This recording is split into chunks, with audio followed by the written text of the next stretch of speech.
Okay, so this is a continuation of lecture 3B. This is 3B part 2, and we didn't quite get through it, and we ended up at this slide. So the notion here is levels of memory. So this is somewhat early to tell you this, but you'll see it more later here. But the notion of computers have the notion of levels of memory. So your typical computer has multiple different levels of memory, and they're differentiated primarily by speed and size. Okay, so generally speaking, the low-level memory is very fast, but you don't have very much of it. The fact that it's fast, it means it eats up power, and it's usually just more complicated, we'll put it that way. So high-level memory, usually very slow, but but there's more of it. So the issue here is high-level memory in a normal computer system is something like a hard drive, where you've got tons of it, but it's not particularly fast. Low-level memory, for us, it's something like a register file. It's very fast in context of the instructions, but you don't have much of it. You only have 32 registers. Each of those registers, of course, are 32 bits, which I forgot to say in the last one. But so the notion of, in the RISC-V processor, we have this register memory, but we also have this main memory. So the instructions themselves, only the bit crunching instructions, they only work with registers. So you can't crunch data in memory. If you want to crunch data in memory, you have to first bring it from memory into a register. So the act of bringing it from memory into a register requires executing an instruction that takes more time. So it's considered it's slower because you have to use an instruction to do it, but it's also that makes it considered a higher level of memory. So this is the register file. It's fast because all the bit grinding instructions use register. This memory here is considered higher level memory. There's a lot more of it, of course. Look at 16K by 32 compared to 32 by 32, but it's just slower. Okay, so, and I think that's all. I think I've said everything here. Yeah, just in general, anytime you're executing a program, you try to keep all the important stuff, all the important calculations in registers, because it is faster. Okay, if you have to be constantly swapping back and forth between memory, it's essentially going to slow your program down. So if you're into writing fast programs, you try to keep it in low memory. And you know, for people who know anything about computer architecture, that's the whole notion of a cache. Cache is our not huge amount of memory, but it's faster memory than going out to something like a hard drive. So there's 3 levels of instructions, and essentially these match are three levels of programming. Let's see if we can find that. Nope, we can't. Okay, so there are 3 levels of programming. There's higher level language, assembly code, and machine codes are listed here. So this looks like a higher level language. It's very abstracted. You don't really know what's going on. You just trust that the compiler is going to take care of you. Now this is obviously this is an add instruction, but here's a similar type of instruction in assembly code. It's an add instruction, which is one of the instructions in the instruction set. It's going to add the values in these 2 registers and store it in this 3rd register.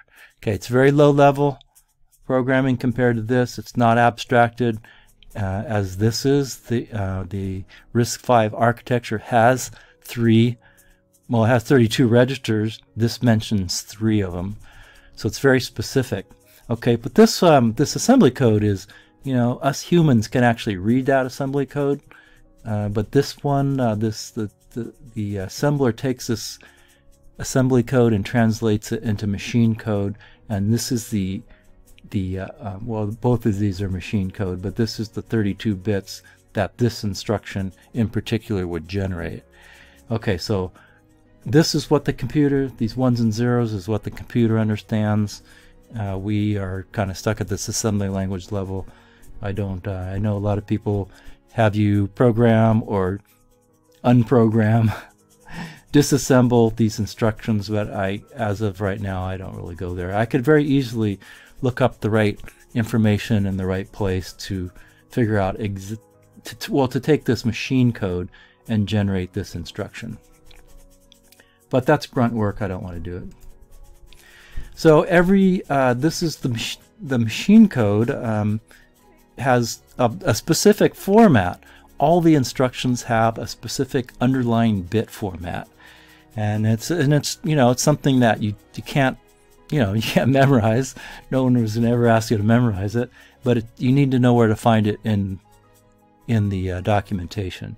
So there's actually 5 or 6. There's actually 6 instruction types. So the 40 instructions in the instruction set are broken down into 6 instruction types. So this happens to be an R-type instruction based essentially on the number of operands it has.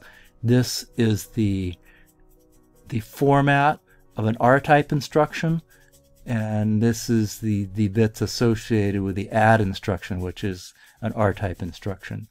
So there's 2 types of fields in this instruction. There's opcode fields, which are these 3 right here. You can see these numbers. See how these numbers are provided for you in the instruction. Those are not. Those are essentially constants when I issue an add instruction. What's not constant is the field codes. So these 3 values right here are the field codes, and if you look at them, you can see that they're all 5 bits wide, which makes sense because I have 32 registers and I have to use 5 bits to differentiate those registers. So in summary, every instruction has a format. You can look the format up. The format's broken up into field codes and opcodes. So the opcodes are kind of constants. The field codes are variable based on the particular instruction. So this instruction here is an add blah blah blah. Certainly I could have wrote some other things such as add x2, x3, x4. That would work. I could also write add x5, x5, x10. That would work also. Certainly I could even write add x5, x5, x5. Essentially what this instruction would do here is take the contents in x5, add it to the contents in x5, and store the result in x5. So it would be effectively doubling the value in x5. Thought you might want to know. So this is the R-type instruction format. Once again, I chopped this out of the assembly language manual.